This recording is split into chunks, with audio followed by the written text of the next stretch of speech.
सोचिए जरा, दुनिया का सबसे ठंडा, सबसे वीरान कोना।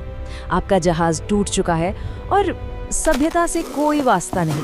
सुनने में ये किसी फिल्म की कहानी लगती है ना, पर ये हकीकत है। ये कहानी है सर अर्नेस्ट शैकल्टन और उनके साथियों की। एक ऐसा मिशन जो बुरी तरह फेल हुआ, लेकिन फिर भी इतिहास की सबसे बड़ी जीतों में से एक बन गया। चलिए जानते हैं कैसे।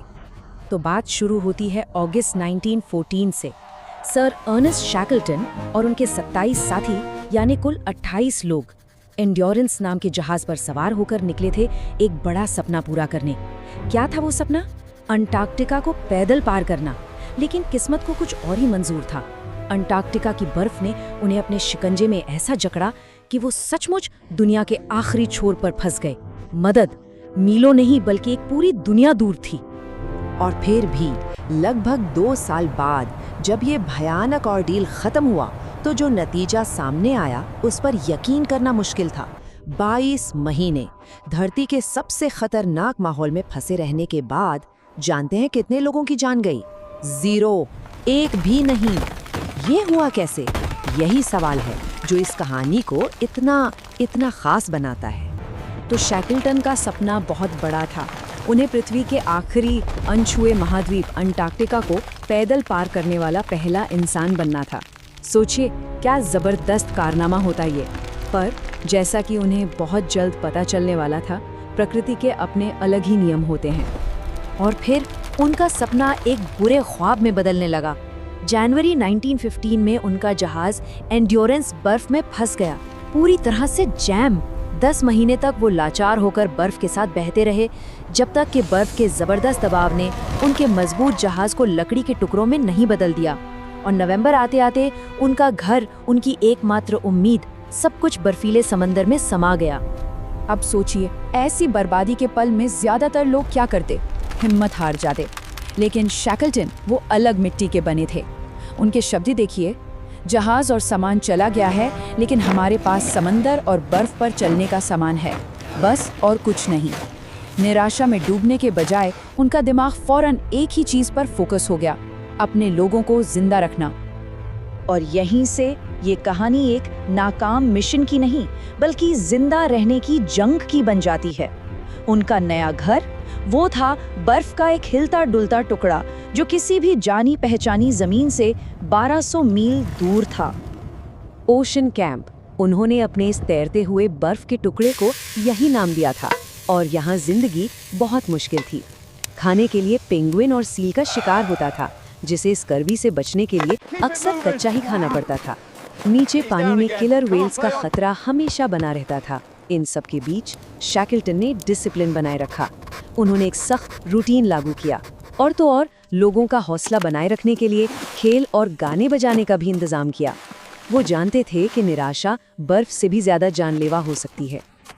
लेकिन बर्फ हमेशा के लिए तो नहीं टिक सकती थी।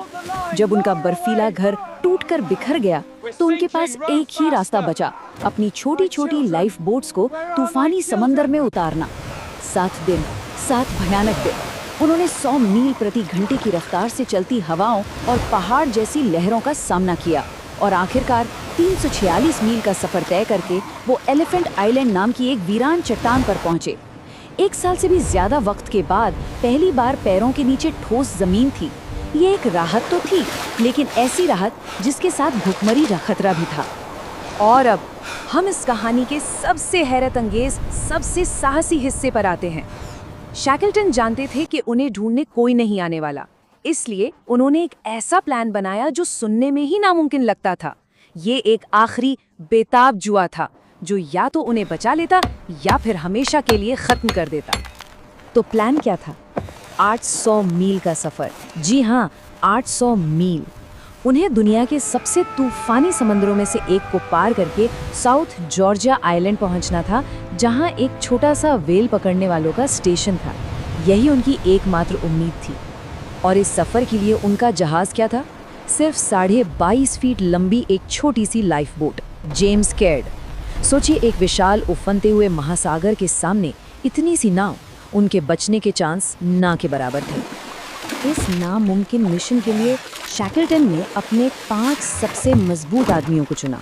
खुद को मिलाकर कुल 6 लोग। बाकी साथियों को पीछे छोड़कर ये 6 लोग एक ऐसे सफर पर निकल पड़े जिसके बारे में सोचने से भी रूह कांप जाए। और समंदर ने उनका इम्तिहान कैसे लिया? जरा सोचिए, 60-60 फीट ऊंची लहरें, पानी की चलती फिरती दीवारें जो हर पल उनकी नन्ही सी नाव को निगल जाने को तैयार थी। ये फ्यूरियस 50s की हकीकत थी और उन्होंने 16 दिनों तक इस जहन्नुम का सामना किया। यकीन करना मुश्किल है, पर वो समंदर के उस सफ़र में बच गए। लेकिन किस्मत अभी और इम्तिहान लेने वाली थी। वो साउथ जॉर्जिया आइलैंड तो पहुंच गए, पर गलत किनारे पर, वीरान तरफ। मदद आइलैंड के दूसरी तरफ थी और उनके और मदद के बीच में खड़ी थी एक आखिरी बेरहम रुकावट, बर्फीले पहाड़ों की एक अनजान ऊंची नीची रेंज। और इसके बाद जो हुआ वो इंसानी सहन शक्ति की एक और मिसाल है। बिना आराम, बिना ठीक ठाक खाने और बिना पहाड़ चढ़ने के औजारों के उन्होंने अपने जूतों में कीलें ठोककर काम चलाऊ क्रैम्पॉन्स बनाए और फिर 36 घंटे तक लगातार चलते रहे। शैकल्टन और उनके 2 साथियों ने 5000 फीट ऊंची पहाड़ियों को पार किया और लड़खड़ाते हुए स्ट्रॉमनेस व्हेल स्टेशन पहुंचे। उनकी हालत इतनी खराब थी कि उन्हें पहचानना भी मुश्किल था। लेकिन शैकल्टन के लिए कहानी अभी खत्म नहीं हुई थी। हाँ, वो खुद तो बच गए थे, लेकिन उनके 22 साथी अब भी एलिफेंट आइलैंड पे फंसे हुए थे, जिंदा रहने के लिए लड़ रहे थे। शैकल्टन ने उनसे वापस आने का वादा किया था और वो अपना वादा पूरा करने के लिए कुछ भी करने को तैयार थे। और ये काम बिल्कुल आसान नहीं था। एक बार नहीं, 2 बार नहीं, 3 बार शैकल्टन ने अपने लोगों तक पहुंचने की कोशिश की और हर बार बर्फ ने उनका रास्ता रोक दिया। लेकिन उन्होंने हार नहीं मानी। अपनी चौथी कोशिश के लिए उन्होंने चिली की सरकार से एक छोटा सा जहाज उधार लिया। और फिर 30 अगस्त 1916, महीनों का इंतजार, घटती हुई उम्मीदें, और तभी एलिफेंट आइलैंड पर फंसे लोगों को दूर समंदर में एक जहाज दिखाई दिया। जैसे ही वो पास आया, उनके second in command Frank wild की आवाज गूंजी, जो आज भी इतिहास में याद की जाती है। बॉस वापस आ गए हैं। और जानते हैं, ये अविश्वसनीय कहानी हाल ही में फिर से ताज़ा हो गई।